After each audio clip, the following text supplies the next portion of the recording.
ఇప్పుడు యావరేజెస్ మనం లాస్ట్ క్లాస్లో కొన్ని బేసిక్స్ చూసుకున్నాం కదా. సో ఈరోజు అంటే మనకు దాని కంటిన్యూషన్లో భాగంగా పార్ట్ 2 అంటే సరాసరిలో పార్ట్ 2 మనము చూద్దాం. అంటే ముందుగా ఏం చెప్పాను మీకు, ఫస్ట్ నెంబర్స్ అవి చూసుకోవాలి. అంటే సహజ సంఖ్యలు అంటే ఏంటివి, సరి సంఖ్యలు అంటే ఏంటివి, బేసి సంఖ్యలు అంటే ఏంటివి, ప్రధాన సంఖ్యలు అంటే ఏంటివి, సంయుక్త సంఖ్యలు అంటే ఏంటివి, కారణాంకాలు అంటే ఏంటివి, ఇవన్నీ కూడా ఐడియా ఉండాలి. మనం అవన్నీ బేసిక్స్ ఒకసారి చూసుకోండి. చూసిన తర్వాత మనము ఏదైనా చాప్టర్లకు ఎంటర్ అయితే బాగుంటుందన్నమాట. లేదంటే అవి ఏం సంఖ్యలు అనేది తెలియకుండా లెక్క చేయడం అనేది కష్టమవుతుంది. సో కాబట్టి అవి ఒకసారి చూసుకున్నాకనే మనం ఎప్పుడైనా కూడా మీరు ఏ చాప్టర్ అయినా కూడా వాటిలో బేసిక్స్ ఒకసారి చూసుకొని ఆ చాప్టర్లకు ఎంటర్ అయితే బాగుంటుందన్నమాట. మ్యాథ్స్ వాళ్ళకైనా ఇక్కడ ఐడియా ఉండదు, వాళ్ళకు మ్యాథ్స్ వాళ్ళు కూడా మర్చిపోవచ్చు. సో కాబట్టి మ్యాథ్స్ వాళ్ళైనా నాన్ మ్యాథ్స్ విద్యార్థులైనా ఎవరమైనా ఒకసారి చెక్ చేసుకోవాలి. మనం చెక్ చేసుకున్న తర్వాతనే మనం ఒకసారి అట్లా చూసిన తర్వాత మళ్ళీ సబ్జెక్ట్లోకి వెళ్ళినట్లయితే బాగుంటుందన్నమాట.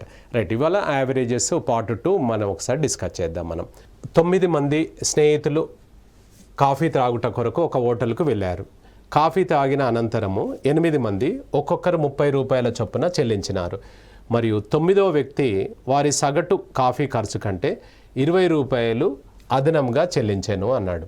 అయిన హోటల్ యందు వారు చెల్లించిన మొత్తం బిల్లు ఎంత అని అన్నాడు. సో ఇక్కడ చూడండి, ప్రశ్న అనేది మనకు అర్థం కావాలి. ప్రశ్న అర్థమైతేనే మనం లెక్కలు చేయగలం. ప్రశ్న అర్థం కాని లెక్క చేయలేం. ప్రతి ప్రశ్న ఒక స్టోరీ చెప్పినట్టుగా చెప్తాడు మనకు. అదేంటిది ఆ స్టోరీ అనేది మనకు అర్థం కావాలి. అర్థమైన తర్వాత మనం చేయగలుగుతాం. ఇప్పుడు చూడండి, సరే రైట్, ఇక్కడ మనకు కాఫీ ఖర్చు మనకు ఎంతనో తెలియదు.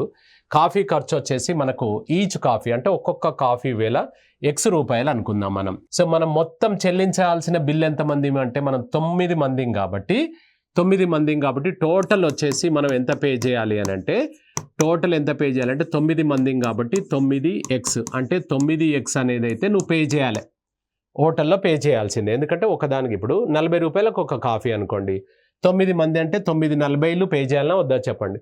సో అలాగే ఇందులో ఏం జరిగింది సార్ అంటే, అందులో 8 మంది అట 30 రూపాయలు పే చేశారట. 8 మంది, ఇది 9 మంది అనేది బిల్లు.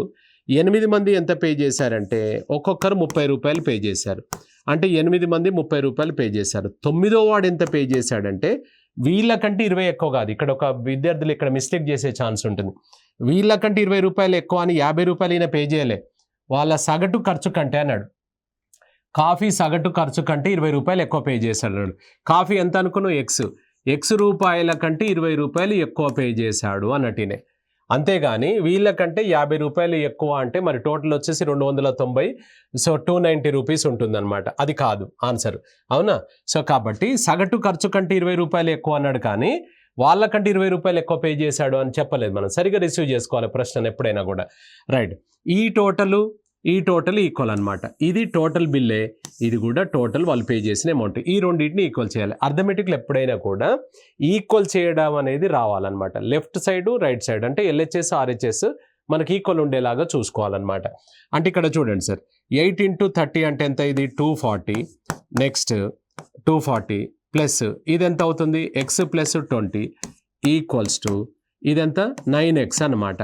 ఇది మనకు మొత్తం పే చేసిన బిల్లే, ఇది కూడా మొత్తం బిల్లే. ఇలా ఈక్వల్ చేయడం అనేది రావాలి. ఇందులో సింప్లిఫై చేసుకుంటే మనకి x వాల్యూ వస్తుంది. వచ్చిన తర్వాత 9 మందికి ఎంత అవుతుందో మనం లెక్క చూసుకుందాం. దీన్ని ఓపెన్ చేస్తే 240 ప్లస్ x + 20 = 9x అనమాట. ఎక్స్లో ఒకవైపు నెంబర్ ఒకవైపు. 240 + 20 అంటే 260 ఇక్కడ ఉంది సార్, x అక్కడికి వెళ్తే 9x - x అనమాట. సో 8x = 260 అవుతుంది. కొట్టివేతలు కన్వీనెంట్ ప్రకారంగా చేసుకోవాలి. సో 260 / 8 కొట్టివేతలు ఇష్టం అండి, ఇలానే చేయాలా, రూల్ ఏం లేదనమాట. సో రైట్, ఇప్పుడు మనము కట్ చేసుకుంటే మీరు చిన్నగా 2 చేత చేయొచ్చు. మీకు ఐడియా వస్తే డైరెక్ట్ 8 చేత చేయొచ్చు, లేదంటే 4 చేత కూడా చేయొచ్చు. 4 చేత చేద్దాం. 4 2 సార్లు తీసుకుంటే 4 ఎన్నిసార్లు పోతుంది సార్, 4 6 24, ఇంక 28 5 సార్లు 65/2. 65ను 2 చే కట్ చేస్తే ఎంత అవుతుంది, ఇక్కడ ఒక్క కాఫీ వచ్చేసి 32.5. ఈ ఎక్స్ అంటే కాఫీ కదా, ఈచ్ కాఫీ అనుకున్నాం కదా, 32.5. మనల్ని అడుగుతున్నది ఏంటంటే మొత్తం బిల్ ఎంత కట్టాలి అని అడుగుతున్నాడు. 9 మందికి ఒక్కొక్కరికి 32 రూపాయలు 50 పైసలు అని అంటే 9 30 270 ప్లస్ 9 2.5 22.5 అంటే 292 రూపాయల 50 పైసలు అనమాట. ₹292.50. ఇంత స్టోరీ కాకుండా దీన్ని మనం డైరెక్ట్ షార్ట్కట్లో ఎలా చేద్దాం ఒకసారి చూద్దాం. ఇప్పుడు చూడండి సార్, అతను ఎంత పే చేశాడంటే ₹20 ఎక్కువ పే చేశాడు కదా. ₹20 ఆయన బిల్లు కాక ₹20 ఎక్కువ పే చేశాడనమాట. ₹20 ఎవరికి పే చేశాడు? మిగతా 8 మంది ఫ్రెండ్స్కి పే చేశాడనమాట. అంటే ₹20 ఎక్స్ట్రా పే చేశాడు అంటే 8 మందికి ₹20 అడ్జస్ట్ చేశాడు. అంటే ఒక్కొక్కరికి ఎంత అవుతుందంటే 8 2.5 కలిపాడనమాట. అంటే ఒక్కొక్కరికి ₹2.50 కలిపాడనమాట. వాళ్ళు ఆల్రెడీ ఎంత పే చేసి ఉన్నారు? మనకు ₹30 పే చేశారు. అంటే ₹30 వాళ్ళు పే చేశారు, మనోడు 2.5 కలిపాడు. అప్పుడు మొత్తం ఎంత అవుతుంది? 32.5 అనేది ఒక్కొక్క కాఫీ వేలు అవుతుంది అనమాట. ₹30 వాళ్ళు పే చేశారు, ఈయన 2.5 ఒక్కొక్కరికి ఇచ్చాడు, 32.5. ఇది 9 మంది బిల్ అనమాట. ఎంత అవుతుంది అప్పుడు? 292.50 ఇస్తే ఆన్సర్ అవుతుంది అనమాట. అట్లా డైరెక్ట్గా వేయగలగాలి మనకు ఐడియా వస్తే. లేదంటే కాన్సెప్ట్ అయితే కంపల్సరీ మనకు ఐడియా ఉండాలన్నమాట. అర్థమైంది కదా? So right. నెక్స్ట్, ఒక వసతి గృహంలో 35 మంది విద్యార్థులు గలరు. ఒకవేళ 7 విద్యార్థులు వచ్చి కలిసినట్లయితే రోజు వసతి గృహం యొక్క ఖర్చు ₹42 పెరుగును మరియు ఒక్కొక్కరి సగటు దినసరి ఖర్చు ₹1 తగ్గును. అయినా ముందుగా వసతి గృహం యొక్క ఖర్చు రోజుకు ఎంత అన్నాడు. ఫస్ట్ క్వశ్చన్ అనేది ఒక స్టోరీ లాగా నీకు అర్థం కావాలి. అర్థమైతేనే మనం చేస్తామన్నమాట. అర్థమైతేనే చేయగలం, లేదంటే చేయలేము. ఎట్లా అని చేస్తాం చెప్పు? చేయలేమన్నమాట. ఏం చెప్పాడు? వసతి గృహంలో 35 మంది ఉన్నారు సార్. వాళ్ళ సగటు ఎంతనో మనకు తెలియదు ఫస్ట్. ఒకవేళ 7 వచ్చి కలిస్తే మనకు వసతి గృహం యొక్క ఖర్చు ₹42 పెరుగుతుంది అని అన్నాడు. అంటే కూరగాయలు కావచ్చు, లేదంటే రైస్ కావచ్చు, అలాంటిది. ఈ రెంట్ ఇవన్నీ ఉంటాయి చూసారా? రెంట్ కానివ్వండి, ఇక్కడ మనకు మాస్టర్స్ ఉంటారు కదా, వాళ్ళు కుక్ చేసేవాళ్ళు, వాళ్ళ శాలరీ ఏం పెరగదు, ఇక వాళ్ళది అట్లనే ఉంటుంది. అయితే ఓన్లీ మనకు అది ₹42 పెరుగుతుంది సార్ అన్నాడు. విద్యార్థికి వచ్చే ఖర్చు మాత్రం ఒక్కొక్కరికి ఒక్కొక్క రూపాయి తగ్గుతుంది అని అన్నాడు. సో అప్పుడు మనకు ఏమవుతుంది సార్, ఇక్కడ ఒకసారి చూసుకున్నట్లయితే ఇక్కడ మనకు ముందుగా అవుతున్న ఖర్చు ఒక్కొక్కరికి ఎంత అవుతుందో మనకు తెలియదు. సో ఈచ్ పర్సన్ ఒక్కొక్కరి ఖర్చు, ఈచ్ పర్సన్కు మనకు ఒక్కొక్క పర్సన్ ఖర్చు ఎంత తీసుకుందాం? రోజుకు X రూపాయలు అనుకుందాం, పర్ హెడ్ ఒక్కొక్కరికి అనమాట. అయితే ముందుగా మనం ఎంతమంది? 35 మంది. 35 మంది యొక్క ఖర్చు ఎంత అవుతుంది అప్పుడు? 35 × X జనరల్, అంతే కదా సార్. 35 మందికి ఒక్కొక్కరికి ₹50 అనుకోండి. 35 50 వేసేవాడువా లేదా చెప్పు? అట్లాగా అనమాట. సో 35 × X అనమాట. అయితే ఇందులో ఏమైంది అని అంటే కొత్తగా 7 జమ అయ్యారు. 7 జమ అవ్వడం వల్ల ₹42 పెరిగింది సార్.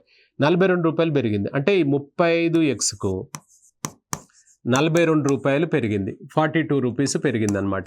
సో ₹42 పెరిగింది. ఇది కొత్త టోటల్ అవుతుంది. ఇది కొత్త టోటల్. పాత టోటల్ ఏమో ఇంత ఖర్చు, దీనికి ₹42 పెరిగింది అని అన్నాడు. ఇంకో విధంగా కూడా మనం చెప్పొచ్చు. ఇప్పుడు చెప్పండి సార్. ఇప్పుడు ఇక్కడ మనకు యావరేజ్ ఈక్వల్ టు సరాసరి equal to sum by numbers కదా, రాసుల మొత్తం బై రాసుల సంఖ్య కదా.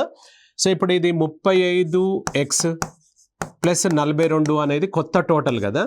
ఇప్పుడు కొత్తగా విద్యార్థులు ఎంతమంది చెప్పండి? మనం పాత వాళ్ళ 35 మంది ఉండే, ఇప్పుడు ఒక 7 వచ్చి కలిశారనమాట. సో 35 + 7 టోటల్ వచ్చేసి 42 అవుతుంది. యావరేజ్ ఏమని చెప్పాడు? మనకు ₹1 తగ్గింది సార్ పర్ హెడ్ అని అన్నాడు. పాతది X ఉండే కదా, దీంట్లో నుంచి ₹1 తగ్గింది అని అన్నాడు. ఇప్పుడు ఇది కొత్త టోటల్ అనమాట. 7 వచ్చిన తర్వాత టోటల్ ఇది. 7 వచ్చిన తర్వాత సంఖ్య 42 అవుతుంది. సరాసరి వచ్చేసి X - 1 అంటే ఇది కొత్త సరాసరి అన్నమాట. కొత్త సరాసరి అవుతుంది.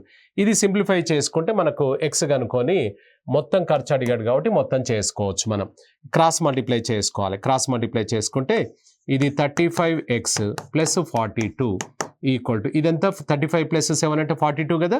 42 అటు వెళ్ళి మల్టిప్లై అవుతుంది, X - 1 అన్నమాట. ఓపెన్ చేద్దాం మనం. 35X + 42 ఈక్వల్ టు 42X - 42 అన్నమాట. సో ఈ 35X అటు పంపించేసి ఆ 42 ఇటు వచ్చేస్తుంది. 42 + 42 అంతే కదా సార్. ఇది ఇటు వస్తే ప్లస్ కదా. ఇది ఇక్కడ ఎంత అవుతుంది?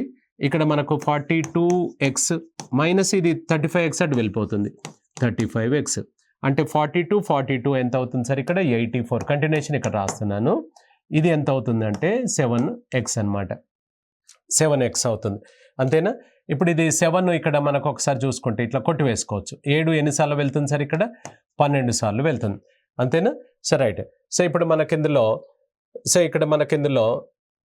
దీంట్లో తీసుకున్నట్లయితే ఇక్కడ మనకు ఎక్స్ వాల్యూ 12 వచ్చింది కదా. ఏమడుగుతున్నాడు చూడండి ఒకసారి మనకి ఇందులో ఏమడుగుతున్నాడు, మొత్తం ఖర్చు ఎంత అని అన్నాడు. మొత్తం ఖర్చు అంటే ఎప్పుడు ఖర్చు మొత్తం తర్వాతనా ముందుగా అన్నాడు.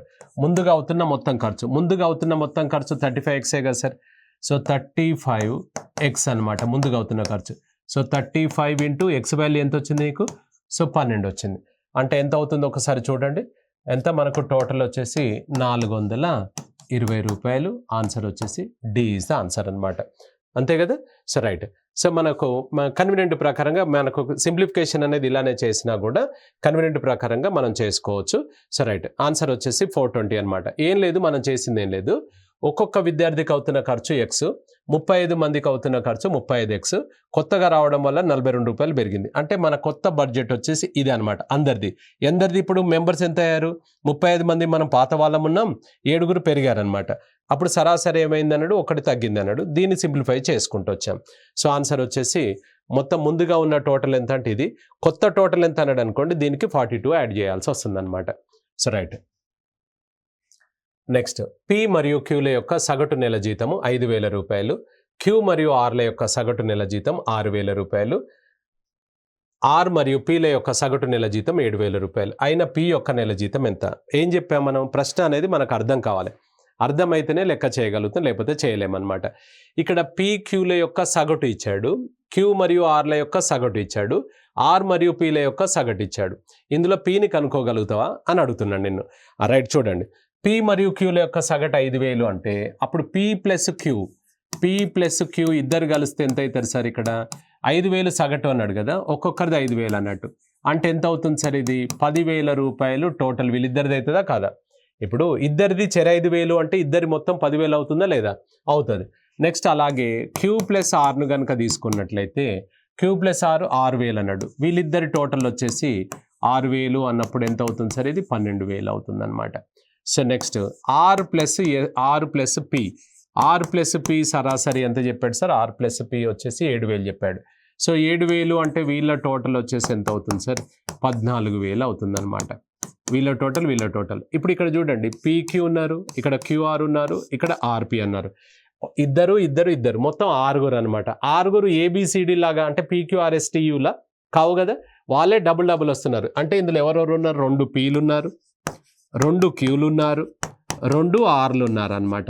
ఇక్కడ ఒక పి ఉంది సార్, ఇక్కడ ఒక పి ఉంది, ఇక్కడ ఒక క్యూ ఉంది, ఇక్కడ అంటే డబుల్ ఉన్నారా లేదా? వీళ్ళ యొక్క టోటల్, ఈ టోటల్ వేసుకోవాలి. 10,000 ప్లస్ 12,000 22,000 ప్లస్ 14,000 అనమాట. 36,000. సో ఈ టోటల్ మనం వేసుకున్నట్లయితే సో 36,000. ఇందులో 2ను కామన్ తీసుకున్నట్లయితే 2ను కామన్ తీస్తాం sir. P plus q plus r equals to 36,000 అనమాట. అప్పుడు p plus q plus r equals to ఎంత అవుతుంది అని అంటే, ఇప్పుడు ఇది ఇట్లా కొట్టేయచ్చు, తప్పు కాదు. సో 18,000 అవుతుంది. నేను అడుగుతుంది, ఎవరిని అడిగాడు? పి. నీకు పీక్యూఆర్ వచ్చింది కదా, పీక్యూఆర్ల నుంచి ఎవరిని తీసేస్తే పి వస్తుంది చెప్పండి? మనకు క్యూఆర్లను తీసేయాలి. అంటే ఇక్కడ దగ్గరికి రాస్తున్నాను నేను. పీక్యూఆర్ ఈక్వల్ టు 18,000 అనమాట. ఇందులో క్యూను ఆర్ను కనుక తీసేస్తే మనకు పి అనేవాడు మిగులుతారా లేదా చెప్పండి? సో అలాగే పీక్యూఆర్ల నుంచి క్యూఆర్ని తీసేద్దాం. సో క్యూఆర్ వచ్చేసి ఎంత చెప్పాడు సార్? ఇక్కడ ఉన్నది చూడండి, క్యూఆర్ వచ్చేసి 12,000 కనుక ఈయన తీసేస్తే, వీళ్ళిద్దరిది తీసేస్తే ఈ మిగిలిన 6,000 అనేది మనకు పి యొక్క జీతం అవుతుందన్నమాట. So 6,000 is the answer. అయితే ఇదంతా స్టోరీ చేయొద్దు, మనం దీన్ని డైరెక్ట్గా ఎలా చేద్దాం, మనం షార్ట్కట్లో చేసుకోవచ్చు. కాన్సెప్ట్ అనేది కంపల్సరీ ఐడియా ఉండాలి మనకు ఎప్పుడైనా కూడా. రైట్, మనం డైరెక్ట్ ఎట్లా చేద్దాం సార్ అంటే, ఇక్కడ పీక్యూలది ఎంత ఇచ్చాడు సార్? మీకు ఫస్ట్ది 5,000 ఇచ్చాడు. నెక్స్ట్ వచ్చేసి క్యూఆర్లది ఎంత ఇచ్చాడు సార్? 6,000 ఇచ్చాడు. నెక్స్ట్ ఆర్ అండ్ పి వచ్చేసి 7,000 ఇచ్చాడు. ఈ టోటల్ ఒకసారి 5 ప్లస్ 6 11 ప్లస్ 7 18,000 అనేది ఇది ఇక డబుల్ చేస్తలేను నేను. సో పీక్యూఆర్ అవుతుందన్నమాట. డైరెక్ట్గా ఇట్లా తీసుకోవచ్చు. ఇక్కడికి డిఫరెన్స్ ఏంటంటే, ఇక్కడ అన్ని డబుల్ చేసినాం, లాస్ట్కి వచ్చేసరికి మళ్ళీ ఆఫ్ చేసినాం. ఇక్కడ నేను డబుల్ చేయలేదు, ఆఫ్ చేయలేదు, డైరెక్ట్ టోటల్ 18,000 ఇక్కడికి వచ్చినావా లేదా చెప్పు? ఇక్కడికి వచ్చినాం ఒక్కసారి మనం. సో రైట్, ఈ 18,000లో పి కావాలంటే క్యూఆర్ను తీసేయాలి. క్యూఆర్ను తీసేద్దాం మనం. క్యూఆర్ను తీసేసుకుందాం. క్యూఆర్ అంటే 6,000 అంటే డబుల్ చేయాలి దీన్ని. సో ఇంటూ 2 అన్నమాట. అంటే 12,000 తీసేస్తే 6,000 మనకు ఆన్సర్ వస్తుందా లేదా చెప్పండి? ఇది నీ ఆన్సర్ వస్తుందన్నమాట. పి. ఏ మరియు బిల యొక్క సగటు వయసు 20 సంవత్సరములు. ఒకవేళ ఏ స్థానంలో సిని చేర్చినట్లయితే సగటు వయసు 22 సంవత్సరంలాగును. ఒకవేళ బి స్థానంలో సిని చేర్చినట్లయితే సగటు 23 సంవత్సరంలాగును. అయినా వీరిలో పెద్ద వయసు ఎవరిది, చిన్న వయసు ఎవరిది అన్నాడు. ఏ స్థానంలో సిని చేర్చినట్లయితే సగటు వయసు 22 సంవత్సరం లాగాను. ఒకవేళ బి స్థానంలో సిని చేర్చినట్లయితే అన్నాడు. ఇందులో పెద్దెవరు చిన్నెవరు అని అన్నాడు. ఇంతకుముందు మాదిరిగానే మనం చేయొచ్చు. అలా కాకుండా దీన్ని డైరెక్ట్గా ఎవరు పెద్ద ఎవరు చిన్న అన్నప్పుడు వాల్యూస్ అవసరం లేదు కాబట్టి డైరెక్ట్గా చేయొచ్చు. మనం ఎలా చేద్దాం ఒకసారి చూద్దాం. ఒరిజినల్ అక్కడ ఉన్నది ఎవరంటే ఏబీలు ఇద్దరే అనమాట. సో వీళ్ళ యొక్క సరాసరి వయసు ఎంత చెప్పాడు సార్ మనకు? 20 years అని చెప్పాడు. సరాసరి వయసు 20 years, 20 సంవత్సరాలు అన్నాడు. ఒకవేళ ఏ స్థానంలో వీళ్ళు ఒరిజినల్ అనమాట. ఏ స్థానంలో సిని చేరిస్తే ఏ ప్లేస్లో సిని పెట్టామనుకోండి, అప్పుడు ఇక ఎవరెవరు మిగులుతారు? సి, బిఏ అంటారు. వీళ్ళ యొక్క సరాసరి ఎంత చెప్పాడు సార్? 22 సంవత్సరాలు చెప్పాడు. నెక్స్ట్ ఒకవేళ బి స్థానంలో కనుక సిని పెడితే అప్పుడు ఎవరెవరు అవుతారు? వీళ్ళు ఏసీలు అవుతారు 23 సంవత్సరంలో. ఇప్పుడు చూడండి, ఇలా ఇచ్చాడు కదా, ఇలా ఇచ్చింది యావరేజ్ అనమాట. ఇవి యావరేజ్లు, ప్లస్ కాదు, సమ్ కాదు, యావరేజ్. ఇప్పుడు చూడండి సార్, మనకిందులో పెద్దవాడు ఎవరు అన్నాడు? Elder person. పెద్దవాడు కనుక్కోవాల్సి వచ్చినప్పుడు పెద్దవాడు ఎవరు అన్నప్పుడు ఇందులో పెద్ద నెంబర్లు తీసుకోవాలి. పెద్ద నెంబర్లు ఎవరు సార్? ఏసీ వచ్చేసి 23, నెక్స్ట్ సిబి వచ్చేసి 22 అనమాట. ఇప్పుడు ఇందులో పెద్దవాడు అన్నప్పుడు ఈ ఇద్దరిట్లలో కామన్గా ఎవరు ఉన్నారు సార్? సి ఇక్కడున్నాడు, ఇక్కడున్నాడు, కాబట్టి సి అనేవాడు పెద్దవాడు కన్ఫామ్ అన్నమాట. ఈయన పెద్దోడు అనమాట. ఇప్పుడు చిన్నవాడు కనుక్కోవాల్సి వచ్చింది అనుకోండి సార్. చిన్నవాడు ఎవరు అని రెండు కనుక్కోమన్నాడు కదా మనం. చిన్నవాడు అన్నప్పుడు చిన్న నెంబర్ తీసుకోవాలి. చిన్న నెంబర్ అంటే ఎవరు? ఏబి ఫస్ట్ ఉంది. ఏబి వచ్చేసి చిన్న నెంబర్ 20. దీని తర్వాత నెంబర్ ఏముంది? 22 ఉంది. సిబి వచ్చేసి 22 ఉంది సార్. ఈ రెండిట్లలో కామన్గా ఎవరు కనిపిస్తున్నారు మనకు? బి ఉన్నాడు. సో కాబట్టి ఎవరు కామన్గా ఉంటే ఆయనే అందులో చిన్నవాడు అనమాట. సో ఈయన చిన్నవాడు అనమాట. ఈయన చిన్నవాడు. పెద్దవాడు ఎవరు అంటే ఈ రెండిట్లలో ఎవరు కామన్గా ఉంటే ఆయన పెద్ద. చిన్నవాడు ఎవరు అంటే ఈ రెండిట్లలో ఎవరు కామన్గా ఉంటే అది. పెద్ద అంటేనేమో పెద్ద నెంబర్లు తీసుకోండి, చిన్న అంటే చిన్న నెంబర్లు తీసుకోవాలన్నమాట. ఇప్పుడు నీ ఆన్సర్ ఏంటిది? ఫస్ట్ సి, తర్వాత బి. సి తర్వాత బి ఉన్న ఆన్సర్ ఇది కాదు, ఇది ఉల్టా అవుతుంది మరి ఆన్సరు. ఫస్ట్ సి తర్వాత బి అన్నమాట. సో ఇది ఆన్సర్ అవుతుంది, ఇది కాదు. అవునా? So right. ఏబి మరియు సిల యొక్క సగటు బరువు 84 కిలోగ్రాములు. ఒకవేళ డిని కలిపినట్లయితే సగటు బరువు 80 కిలోగ్రాములు. ఒకవేళ ఈ యొక్క బరువు డి కంటే 3 kgs ఎక్కువ. ఒకవేళ ఏ స్థానంలో ఈని చేర్చినట్లయితే బి, సి, డి మరియు ఈల యొక్క సగటు బరువు 79 కిలోగ్రాములు అగును. అయినా ఏ యొక్క బరువు ఎంత అని అన్నాడు. సో ఇది చాలా వాటిలలో వచ్చింది మనకు ప్రీవియస్ క్వశ్చన్స్లలో. సో రైట్, ముందుగా మనకు ఏబిసిల యొక్క సగటు బరువు ఇచ్చాడు. సగటు బరువు ఇచ్చినప్పుడు మొత్తం కనుక్కోవాలి, మొత్తం ఇచ్చినప్పుడు సగం కనుక్కుంటుండాలన్నమాట. ఆయన మనకి ఇలా చేయమని చెప్పాడు, మనకే అర్థం చేసుకుంటుండాలి మనం. ఏబిసిల యొక్క సగటు బరువు 84 అన్నాడు. సో ఏబిసిల యొక్క మొత్తం బరువు అంటే 384. ఇది ప్లస్ నేను దగ్గరికి రాశాను. అంటే ఎంత అవుతుంది సార్? 240 ప్లస్ 12 అంటే 252 అనమాట. దీన్ని ఈక్వేషన్ నెంబర్ 1 అనుకో. కరెక్టేనా?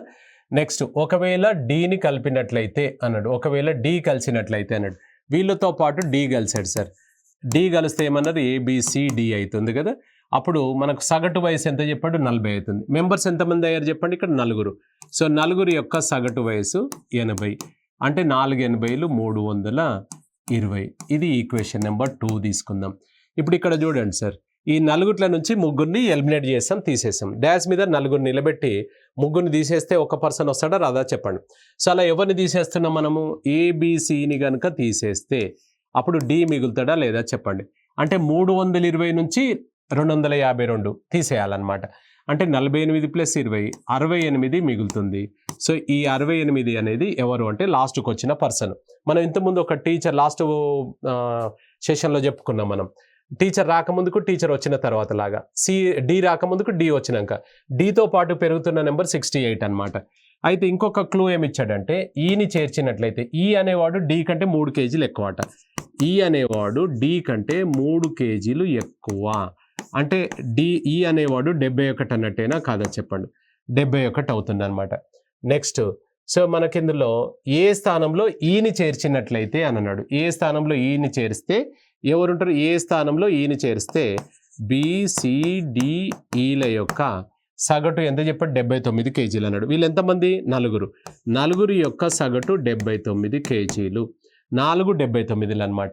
ఇక్కడ మనం వాడుతున్న సూత్రం ఏంటిదంటే sum equals to numbers into average అనమాట. Numbers into average. మొత్తము ఈక్వల్స్ టు సంఖ్య ఇంటూ సరాసరి. సంఖ్య ఇంటూ సరాసరి అనమాట. సంఖ్య ఇంటూ సరాసరి. మొత్తం ఈక్వల్ టు సంఖ్య ఇంటూ ఇక్కడ 3 ఇంటూ సరాసరి, 4 ఇంటూ సరాసరి, ఇక్కడ 4 ఇంటూ సరాసరి. ఇది ఎంత అవుతుంది సార్ అంటే 316. దీనికి ఒక ఈక్వేషన్ పేరు పెట్టుకుందాం మన ఐడియా కోసం. సో 3. ఇప్పుడు మనకి ఇందులో చూడండి, ఒక దాంట్లో నుంచి ఒకటి తీసేయండి. మనం ఎందుకు తీసేయాలి సార్ అంటే ఇందులో కామన్గా ఉండే నెంబర్లు క్యాన్సిల్ అయిపోతాయి అన్నమాట. ఇప్పుడు ఇక్కడ చూడండి, ఇందులో కామన్గా ఎవరు? BCD ఇందులో ఉన్నారు, BCD ఇందులో కూడా ఉన్నారు. అప్పుడు పోతే మనకి ఎవరు మిగులుతారు? ఇక ఫస్ట్ది లాస్ట్ది మిగులుతుంది అనమాట. సో అలా ఏది పెద్దగా ఉంటే దాంట్లోకి వెళ్ళి తీసేద్దాం. దీంట్లోకి వెళ్ళి 2 - 3 అని అనుకుందాం. ఈక్వేషన్ రాసుకున్నాక 2 - 3. 2 అంటే ఎవరు సార్? ఇక్కడ ABCD ఎంత సార్? అది 320. నెక్స్ట్ వచ్చేసి ఇది ఎంత సార్? BCDE ఎంత సార్? ఇది 316 అన్నమాట. ఇప్పుడు ఇది తీసేస్తున్నాం మనం, మైనస్ కదా. తీసేస్తే ఏమవుతుంది చెప్పండి? B పోతుంది, C పోతుంది, D పోతుంది, A మైనస్ E మిగులుతుంది సార్. ఇక్కడ 320లోకి వెళ్ళి 16 పోతే ఎంత మిగులుతుంది? 316, 4. A minus E equal to 4 అన్నప్పుడు ఈ వాల్యూ నీకు తెలుసు కదా. ఇక్కడ ఈ వాల్యూ ఎంత వచ్చింది? 71. ఈ ప్లేస్లో ఈ వాల్యూని సబ్స్టిట్యూట్ చేద్దాం. A మైనస్ ఇది 71 ఈక్వల్స్ టు 4. అప్పుడు A ఈక్వల్ టు ఏమవుతుంది సార్? 4 ప్లస్ ఇక్కడ ఇది 71 అంటే ఎంత అవుతుంది? 75 నీ ఆన్సర్ వస్తుంది. 75 ఈజ్ ఆన్సర్ అనమాట.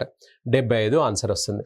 ఇది స్టాండర్డ్ బిట్. జనరల్గా ఇవే నెంబర్స్ వస్తుంటాయి. 75 ఆన్సర్ గుర్తుపెట్టుకోండి. ఒకవేళ వేరే నెంబర్లు వస్తే మాత్రం చేయాల్సిందే. ఒకవేళ సేమ్ యాజ్ టీజ్ క్వశ్చన్ వస్తే మాత్రం 75 కేజీస్ అనేది మనం ఎక్కువ అదే నెంబర్ వస్తుంటుంది అనమాట. మార్చలేదు ఇప్పటి వరకు. ఒకవేళ మార్చితే మనం చేద్దాం, మార్చకపోతే మాత్రం డైరెక్ట్గా టిక్ చేసుకోవచ్చు మనం. ఒక తరగతిలోని 10 మంది విద్యార్థులకు ఒక పరీక్ష అందు వచ్చిన సగటు మార్కులు 75. తదుపరి అందులో ఒక విద్యార్థికి వచ్చిన మార్కులు 95నకు బదులుగా 65 తప్పుగా తీసుకొనబడినదని గమనించారు. అయినా సరి అయిన అంక మధ్యమం ఎంత అని అన్నాడు. సో రైట్, 10 మంది విద్యార్థులకు ఒక పరీక్ష అందు వచ్చిన సగటు, ప్రశ్న అనేది అర్థం కావాలని చెప్పాం కదా. 10 మంది విద్యార్థులకు వచ్చిన సగటు మార్కులు 75 అన్నాడు. అంటే టోటల్ ఎంత అవుతుంది? 10 75లు అవుతుంది. అయితే అందులో తర్వాత వీళ్ళు ఆలోచిస్తే ఏమైంది అంటే ఒక విద్యార్థికి 95 వస్తే ఆయనకు 65 తీసుకున్నారంట. అంటే తక్కువ తీసుకున్నారా లేదా చెప్పండి. దాన్ని సరిచేసి మళ్ళీ నాకు కరెక్ట్ యావరేజ్ చెప్పండి అని అడుగుతున్నాడు ఆయన. సో రైట్, అయినా చేయగలిగాలి. ఇప్పుడు పాత వాళ్ళని మనం ఒకసారి కనుక చూస్తే 10 మంది విద్యార్థుల యొక్క సరాసరి 75 కాబట్టి 10 మంది విద్యార్థుల యొక్క మొత్తం వచ్చేసి 750 మార్కులు. ఇది తప్పు టోటల్ అనమాట. ఇందులో మనకేంది 65 అనేది తప్పుగా తీసుకొనబడేను, తీసేయి. సరి అయినది ఏంది? 95. అంటే ఇక్కడ ఏం చేద్దాం మనము? 65ను డిలీట్ చేసి ఆ ప్లేస్లో 95ను మళ్ళీ ఎంట్రీ చేయాల్సి వస్తుంది అనమాట. మళ్ళీ ఎంట్రీ చేద్దాం. అప్పుడు ఏమవుతుంది సార్? ఇది 780 అవుతుంది. ఇది సరి అయిన టోటల్ అనమాట. 65ను డిలీట్ చేసి 95ను ఎంట్రీ చేస్తాం. ఇది సరి అయిన టోటల్. 780 అనేది మనకు ఎంతమంది సార్? ఇక్కడ ఇది మళ్ళీ 10 మంది. మెంబర్స్ ఏమైనా పెరిగారా తగ్గారా? మెంబర్స్ పెరగలేదు, తగ్గలేదు కదా. సో కాబట్టి ఇక్కడ కొత్త సరాసరి ఈక్వల్స్ టు కరెక్ట్ సరాసరి equals to average equal to 780 రాసుల మొత్తము బై రాసుల సంఖ్య. కట్ చేస్తే ఎంత వచ్చింది సార్? 78. 78 ఈజ్ ద ఆన్సర్ అనమాట. సో 78 మన ఆన్సర్ వస్తుంది. దీన్ని మనం డైరెక్ట్ ఇంకో షార్ట్కట్లు ఎలా చేసుకోవచ్చు అని అంటే ఇక్కడ గమనించండి, తప్పుగా తీసుకొనబడేను రాంగ్లీ టేకన్ యాజ్ అనేది మైనస్ చేయాలి. ఏది తప్పు? 65 తప్పు. 65ను తీసేయాలి. సరి అయినది ఏది? 95. 65ను తీసి 95ను కలపాలి. ఇప్పుడు ఇక్కడ ఏంటంటే 65ను తీసి 95 కలిపే బదులు అరే ఆయనకు 65 30 మార్కులు తక్కువ వచ్చినాయి కదా, ఆ 30 మార్కులు కలిపితే సరిపోతుంది కదా, మనకు కరెక్ట్ వస్తుందా లేదా? కాబట్టి ఇక్కడ 30 మార్కులు మనము కలపాలన్నమాట. ఈ 30 మార్కులు కలిపితే మనందరికీ పెరుగుతుంది. మనం ఎంతమంది? మేము 30 మార్కులు తరగతిలోని విద్యార్థుల సంఖ్య 10 మంది, అంటే అందరికీ 3 మార్కులు పెరుగుతుంది అనమాట. పాత సరాసరి ఎంత లెక్క చేశాడైనా 75. 75కు 3 మార్కులు పెంచు. అప్పుడు ఎంత అవుతుంది సార్? 78 అనమాట. ఒక బ్యాట్స్మెన్ తన యొక్క 17వ ఆటలో 87 పరుగులు చేయగా అతడి సగటు 3 పరుగులు పెరిగినవి. అయినా చివరి ఆటకు ముందు అతడి సగటు పరుగులు ఎన్ని? చివరి ఆటకు ముందు అతడి సగటు పరుగులు ఎన్ని? సో 17వ ఆటలో 87 పరుగులు చేసిండంట ఆయన. సో యావరేజ్ ఏమైంది అని అంటే 3 పరుగులు పెరిగినవి అన్నాడు. ఆయన చివరి ఆటకు ముందు అతడి సగటు పరుగులు ఎన్ని అన్నాడు. సో చివరి ఆటకు ముందు అతడి సగటు పరుగులు ఎన్ని అన్నాడు. సో 80 అంటే 17వ ఆట గురించి మనకు చెప్పాడు అంటే అంతకు ముందుకు 16 ఆటలు ఆడుంటాడు కదా ఆయన. డైరెక్ట్ ఎవరైనా 17వ ఆట ఆడతానేనా అంటామా ఎవరమన్నా అనం. సో కాబట్టి 17వ ఆట గురించి చెప్పాడంటే అంతకుముందు 16 ఆటలు ఆడుంటాడు. సో అంతకు ముందు ఆడిన 16 ఆటల సరాసరి మనకు తెలియదు. 16 ఆటల సరాసరి ఎంత అనుకుందాం మనం, ఒక ఎక్స్ అనుకుందాం. అప్పుడు 17వ ఆట తర్వాత సరాసరి ఏమవుతుంది అని అంటే ఏమైంది అన్నాడు, 3 పరుగులు పెరిగినవి సార్ అన్నాడు. పాత సరాసరి ఎక్స్ అయితే దీనికి 3 పరుగులు పెరిగినవి అని అన్నాడు. ఇది ఏ అంటే యావరేజ్, సరాసరి అని మనం మొత్తం పూర్తిగా పదం రాయలేం కాబట్టి ఏ అని పెట్టుకున్నాం అంతే. 16 ఆటల సరాసరి ఎక్స్, 17 ఆటల సరాసరి ఎక్స్ ప్లస్ 3 అనమాట. అయితే ఇక్కడ మనకు సో ఇందులో 16 ఆటల సరాసరి ఎక్స్ అయినప్పుడు 16 ఆటల మొత్తం ఎంత అవుతుంది, 16 ఇంటూ ఎక్స్ అవుతుంది అనమాట. 16 ఇంటూ ఎక్స్ అవుతుంది. ఇది 16 ఎక్స్ అనేది ముందున్న ఆటల మొత్తం అవుతుంది. దీంట్లో మనకేంటంటే 16 ఆటల సరాసరి ఎక్స్ కాబట్టి 16 ఎక్స్. దీనికి ఏం చేశామంటే ఇప్పుడు ఈ 17 ఆటలు ఎంత కొట్టాడు ఆయన, సో 87 పరుగులు చేశాడు. సో 87 పరుగులు చేస్తే ఇది ఏమవుతుందంటే మొత్తం టోటల్ అవుతుంది. ఏ టోటల్ అవుతుంది, ఇది పాతది 16ది, ఇది 17 అనమాట. ఇప్పుడు చూడండి, సో సరాసరి ఈక్వల్స్ టు అంటే 17 ఆటల సరాసరి తీసుకుందాం. 16 ఎక్స్ పాతది ప్లస్ ఇవాళ 87 కొట్టినాం. ఇవి ఎన్ని ఆటలు, 17 ఆటల టోటల్ కాబట్టి డివైడెడ్ బై 17 చేస్తే మనకు 17 ఆటల టోటల్కు సరిపోతుంది. సో 17 ఆటల సరాసరికి వస్తుంది. 17 ఆటల సరాసరి ఎంత, ఎక్స్ ప్లస్ 3 అనమాట. సో ఎక్స్ ప్లస్ 3 ఇది క్రాస్ మల్టిప్లై చేసుకుంటే మనం సింప్లిఫై చేస్తే ఎక్స్ వాల్యూ వస్తుంది అనమాట. ఇక్కడ 17 ఆటల మొత్తము బై 17 వేస్తే 17 ఆటల సరాసరి వచ్చింది. సో క్రాస్ మల్టిప్లై చేద్దాం. సో 16 ఎక్స్ 87 ఈక్వల్స్ టు ఇది అటు పంపించేస్తే 17 ఎక్స్ ప్లస్ 3 అనమాట. ఇది 16 X plus 87 equals to 17 X open చేస్తున్నాం. 17 ఎక్స్ మళ్ళీ 17 మూడు 51. ఎక్స్లో ఒకవైపు నెంబర్ ఒకవైపు, ఈ ఎక్స్ అటు పంపించేసి అది ఇటు తీసుకొచ్చేసి పెద్దదాని దగ్గరికి చిన్నది పంపించేసేయాలి. Equals to 17 x minus 16 x అనమాట. అంటే ఇక్కడ ఎంత సార్, 36 ఈక్వల్ టు ఎక్స్ అనమాట. ఈ 36 అనేది 16 ఆటలది. మనం అడుగుతున్నది ఏంటిది, చివరి ఆటకు ముందు అతడి సగటు పరుగులు ఎన్ని, 36 అనమాట. సో ఇలా కాకుండా దీన్ని ఒక డైరెక్ట్ షార్ట్కట్లో చేసుకోవచ్చు మనం.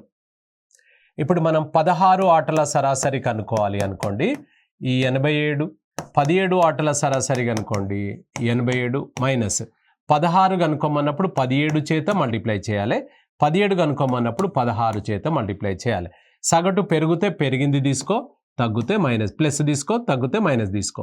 సో ఇక్కడ ఇది 87 మైనస్ 51, 87 మైనస్ 51 అంటే ఎంత సార్, 36 నీ ఆన్సర్ వస్తుంది. ఒకవేళ చివరి ఆట తర్వాత ఎంత అంటే మాత్రం మనం ఇది తీసుకుంటాం అనమాట. చివరి ఆట తర్వాత ఎంత అంటే ఇది. సో ఆన్సర్ వచ్చేసి ఎంత, ఇక్కడ 36 ఇస్తే ఆన్సర్ అవుతుంది అనమాట. సో 36 ఇస్తే ఆన్సర్ అవుతుంది.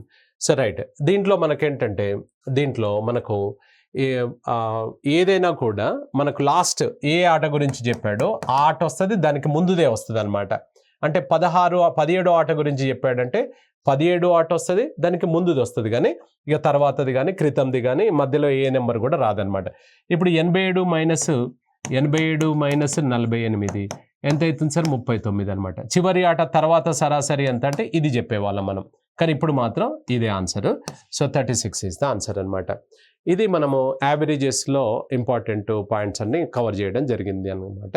సో మనకు యావరేజెస్, మనకు సరాసరి అనేది అన్ని చాప్టర్ అంటే అర్థమెటిక్లో ఇంపార్టెంట్, అన్ని కాంపిటేటివ్ ఎగ్జామ్స్లో వస్తుంటుంది అనమాట. గ్రూప్ 1 మెయిన్స్లో కూడా మనకు గతంలో అయితే 50 మార్కుల వరకు వచ్చేది అది.